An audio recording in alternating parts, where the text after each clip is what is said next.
The 2025 Disc Golf World Championships have begun, but all you people want to talk about is Kristin Latt's interview. I'm just glad it's not about another spotter getting hit. What's up, degenerates? It's the Disc Golf World. I'm Jefferson. Alongside me, as always, the one with all the holes in his game, Swiss Cheese, for the first day of our daily round recaps. Yep, that's right. We're breaking down every single round of the World Championships. We're in Finland. Might as well. Come on, that's gotta deserve a subscribe. That way, you won't miss out on any of the action. At this point, you can call the pdga a garbage can the way people are always trashing it. But there needs to be recognition for a huge change that brought nothing but positivity at this year's Worlds. Changing the qualification system for this event and having the first tier be the best player over a certain ratings threshold in both MPO and FPO. And that's why you see players, a handful of players with ratings in the 950 or FPO 830, 840 range, because those are the best players in their countries. Players from 45 different countries are playing in this event. That is more than double any other tournament our sport has ever seen. That's an incredible milestone, and just witnessing the opening ceremony, seeing all the flags was not only a cool sight, but could be disc golf's first real step to get into the Olympics. We have an opportunity at the World Games to really take a big step forward. The last time we were in the World Games was 2001. We had 11 sanctioned PDGA events outside of the United States. 10 were in Canada, 1 was in Japan. There weren't any in Europe. And last year we had sanctioned events in 57 different countries. So we are primed to show the world what disc golf is all about. Sports like lacrosse, squash, I hate to say it, breakdancing, all got their start at the World Games, and then they proceeded on to the Olympics. So I think the future is very bright. I think we've got some great athletes that are attending, Evelina, Gannon, as well as many others, and I'm confident that we are closer than we've ever been, and I'm excited to see what happens. This event has brought a whole new level of professionalism. Guess that's what comes with an alleged €1 million budget. Whatever they had, they used it well. From bleachers, VIP zones, food trucks, and then to top it all off, we're at the Beast. How can anyone be mad? He says, knowing there will still be fans complaining. But when the competition is still being streamed live on TVs across Finland for free, all I gotta say is, shut up. This is by far the biggest stage disc golf has ever been on. Let's try enjoying it for once. Since we're on the topic of professionalism, how do we feel about the gold medals for the field events? Every year I've experienced the glorified fair games, about 6 pros actually care. But it felt like this year it was taken more seriously. At least from an outside perspective, it appeared that way. And honestly, that's what's important. Ben Calloway and Chandler Ray took down the mixed dubs. Wish there was coverage. Well, of the winners. But my imagination will have to do. About as lackluster as an Isaac Robinson bullseye. Most would write AB's name down as the winner of a long drive competition before it begins. However, things are different in Europe. Or you jersey-wearing simps might blame the rain. Either way, Rasmus Sakaripi secured the win with a 647-foot bomb soaring 15 feet further than Barella's. Ella Hansen took it down on the FPO side with a 452-foot smash. Last up, the putting competition. To no one's surprise, Gannon Burst smoked the field. Don't believe me? Go check out the post coverage on Terry Bear's channel along with more exclusive Worlds coverage. Kat Merch did what she had to do for America, proving we are in fact the better putters. That's it for the warm-ups. Swiss, how about we start with the real thing now?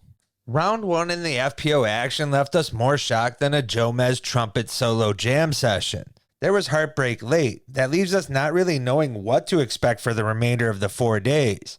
Those in attendance and watching from home witnessed one of the favorites, Missy Gannon, all but throw herself out of the event altogether with a 14 on hole 16.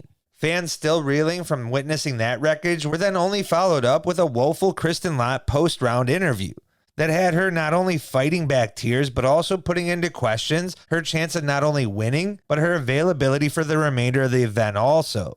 Moving into the rest of the week, what are you going to plan to do between the rounds? I don't even know. I just want to survive, honestly. Like it's been so hard.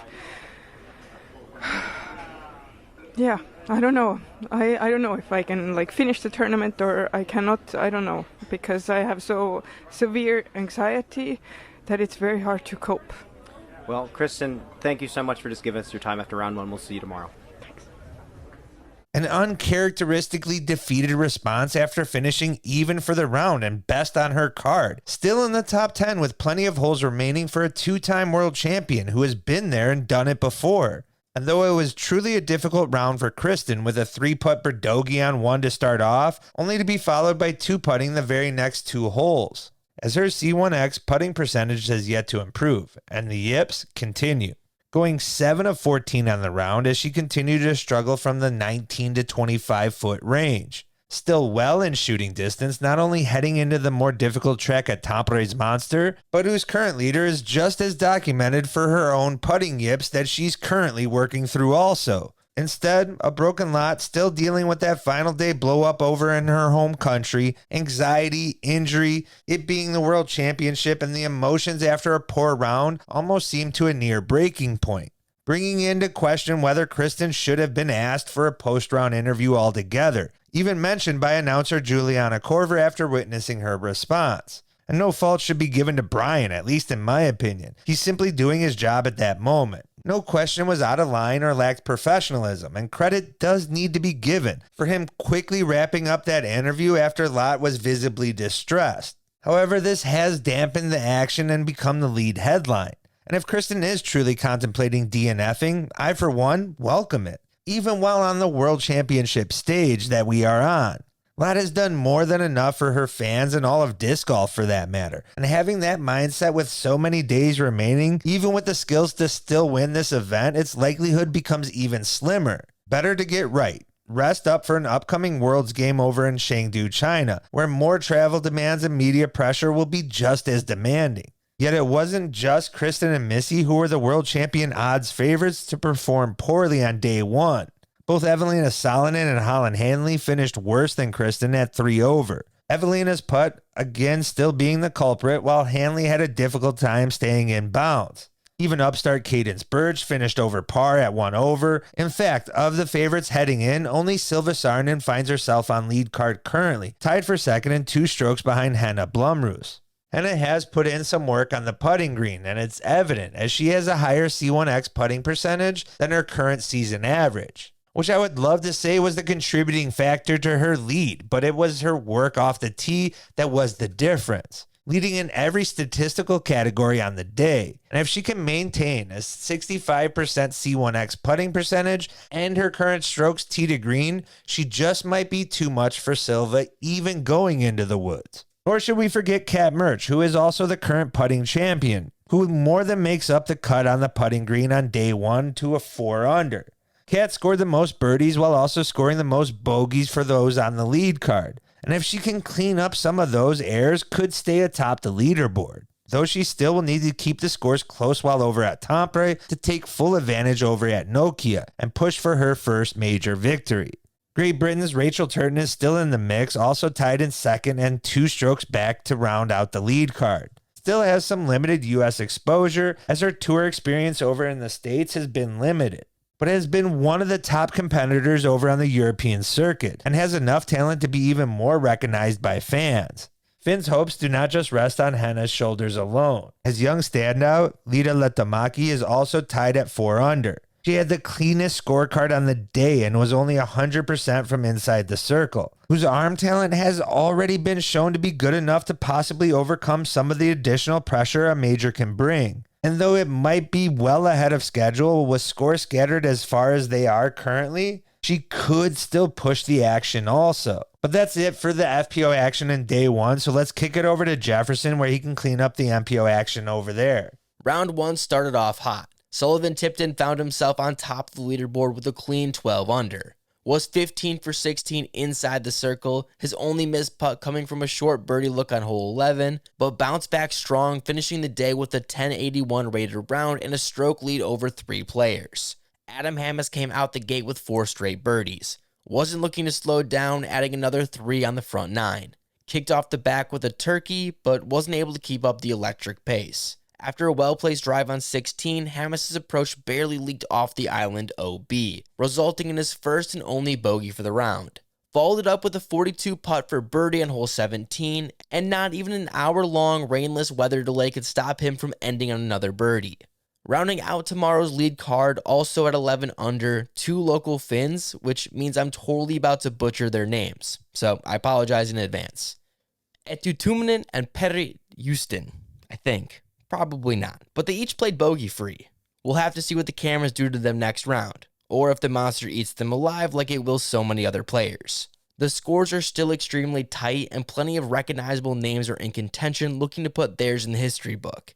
Gannon Buhr will be on chase card after 2 missed circa 1 putts cost him, some so-called putting champion. Albert Tom also finished with a 10 under, his including a 6-hole birdie stretch and also a double bogey. Last in this tie for 5th, there was Raven Newsom, putting the work in from the green and in great position. Tons of other players are in striking distance, mostly because we have 4 rounds to go, so literally anything can happen, especially since the next 2 days are over at the Monster. How about a few World Championship quick hitters? Jackie Chen was the only player to eagle hole 3. He's my sleeper pick for the weekend, so definitely make sure to subscribe to get more Jackie updates. Also, if you happen to be at Worlds playing from a different country, definitely hit us up. We'd love to feature you on the channel. Jake Mon goes lefty hyzer on hole 2, but nails the putt with his right hand. I call that a reverse Broderick. Scott Stokely dropping this possibly being his last World Championships. And that's everything you need to know from round 1 of the 2025 Disc Golf World Championships. Hit that subscribe button to not miss out on day 2 coverage over at the Monster. If you happen to see us this weekend, definitely come say what's up. We love seeing disgenerates of all kind, and who knows, maybe you'll even be featured in a video. Oh, and to anyone worried, your boys made sure to get a round in overseas.